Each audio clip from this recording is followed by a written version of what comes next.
What is up, everyone? My name is Brad, otherwise known as Bradsifer, and I am back with a wonderful video going over this tweet here. And it stirred up a little bit of controversy on Twitter, as most things typically do. And I thought it was a little interesting, and I wanted to just kind of touch on it. And I actually have a clip that I'm going to play for you guys in a second that goes over what I have, my overall thoughts on it, and what I was saying, because I got a lot of responses calling me a bootlicker, corporate shill, and things like that. And if anyone has watched this channel, you know I am not a defender of Second Dinner by any means when it comes to the card acquisition of this game, the way that the series drop works, and things like that. I'm a big believer that the big bads frankly should not exist at all. And if they are going to exist, they should be in Series 5, and that should be the only thing in Series 5 altogether. But in the most recent episode of the Snap on Ego podcast that will actually be going live later today on Chris's channel, you can find that link in the description, by the way. We talk about it a little bit, and yeah, these are my thoughts. These are what I wanted to say, and hope you guys enjoy. See ya.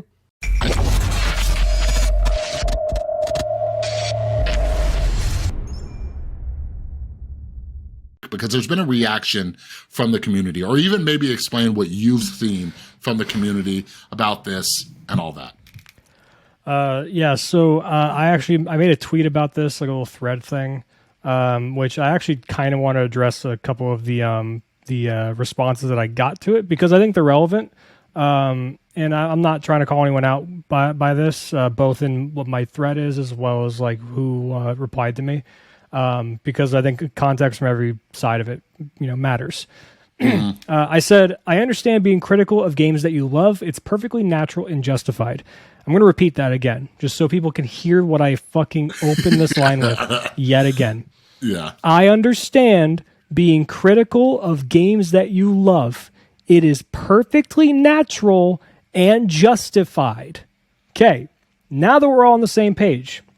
However, I'm incredibly disappointed in a large amount of Snap creators seemingly fear-mongering the community regarding any and every change that happens in the game.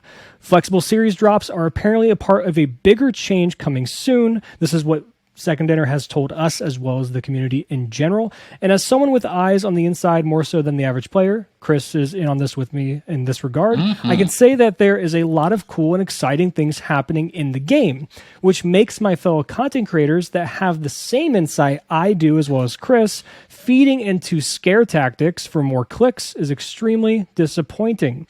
They know what's coming as well, yet they'd rather get more exposure by being overly negative. Yes, there are negative things going on in Snap. Let's repeat that. There are negative things happening in Snap. But Second Dinner has shown to make things work in the past. Everyone needs to voice concerns in a healthy way, allow Second Dinner to show us what is in store as they make the game evolve for the better. And then I shouted out Cozy, Nina as Noob, and you, Chris, as being positive voices in the game. There are, hold on. There are way more creators than that, by the way. The reason I did not tag every fucking person I could think of that is a positive voice in the game is because eventually I'm going to leave out some people and you're going to start going like, I can see who he's talking about in the tweet. So my thing on this is very simple. You have every fucking right, and you are completely justified as an enjoyer of Snap to be upset about the flexible series drops. I completely agree that it's not the best thing for the game. I voiced that exact concern back when they announced it, both on this podcast, on Twitter, and my personal channel, especially the idea of them saying, if the meta's healthy, we won't just do a series drop this month. I was so against that from the get-go, all right? So that's, again, out of the way. You are allowed to feel angry about that, and you should. However, there is a difference, because I'll put this for example. Okay, someone replied to the part where I tagged Cozy and stuff and said, Cozy heavily criticized the new drop, lack of, and schedule. Rightfully so. They gave no warning for Darkhawk. You're drinking some Kool-Aid thinking future changes will justify it. We shall see. But it doesn't change the fact that Darkhawk not dropping was really shitty of them. And there are other comments like this saying, this is a bad thing. Why are you defending them? Did I fucking say that it's not? I said Yeah. there are negative things going on. The flexible series drop is one of them. They have told us, being second dinner to us as the community, that it is part of a larger change. So I said, in that same thread, we should put the burden of proof upon them to show us that these changes are for the better in the long run, while at the same time voicing your concern as a member of the community.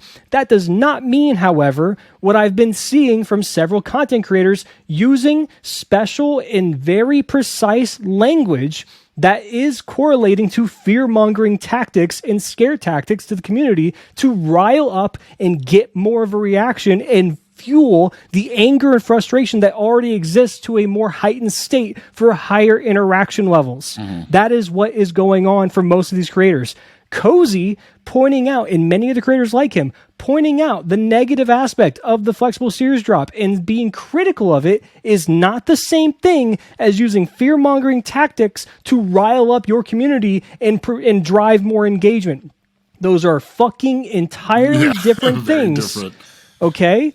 And I need people to understand that. If you reply to my tweet saying these things or have this opinion, or you saw my tweet or saw this thing and had the same sentiment, look, this is what I'm trying to tell you. They're not the same thing. You have every right to be upset about Darkhawk not going down to Series 3 at this point, because frankly, he should have.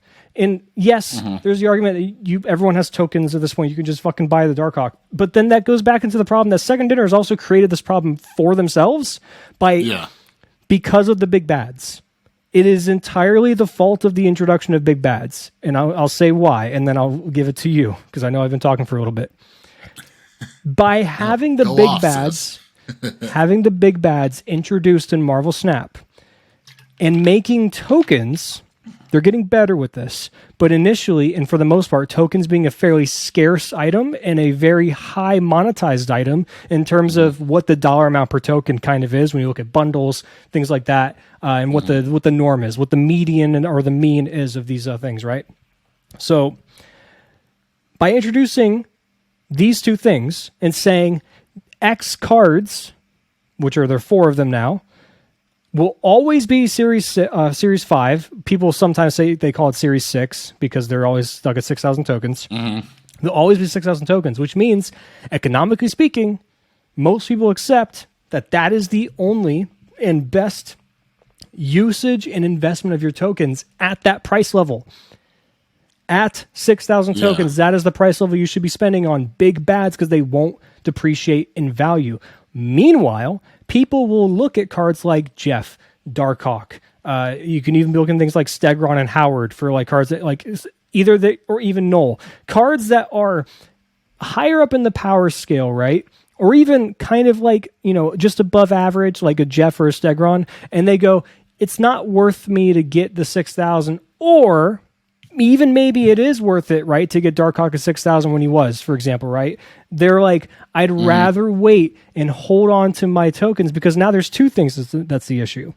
A, they want to just hold off and get the best value possible for a card, if that means waiting, like Darkhawk Series 3. And B, we don't know when the next card is going to be a big bad. We didn't know High Evolutionary was going to be a big bad until he was officially announced from Second Dinner.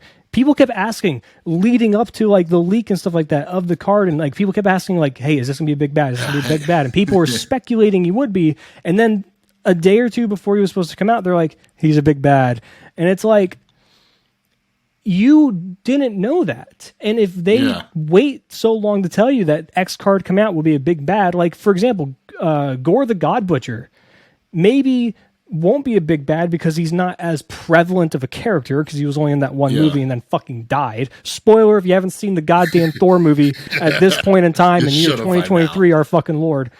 But Gore, similar to like a Null, is a huge entity of a person and character where if they just said he's a big bad, I wouldn't even be like, I mean, I fucking guess I get it, because they can do that. They can just say it's a big bad if they really want to. They don't have to adhere to their own rules because they're the ones that make them.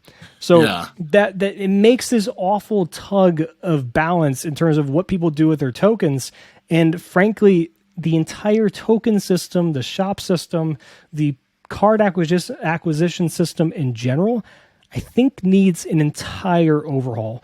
Big Bad should be eliminated from the game in general, or they should have something else that makes other cards way more accessible to get in the first place. This is just, it's a net negative overall for Second Dinner. So don't fucking sit here and come at me and be like, I'm a bootlicker for a fucking corporation. Yeah, right. I'm being critical of this as well, but I'm not fucking fear-mongering you in the sense that, like, this is the worst thing ever. You should leave the fucking game. Yeah. Do what you want. I don't fucking give a shit. I don't know you. Do what makes you happy. What you do with your time. Yeah, like,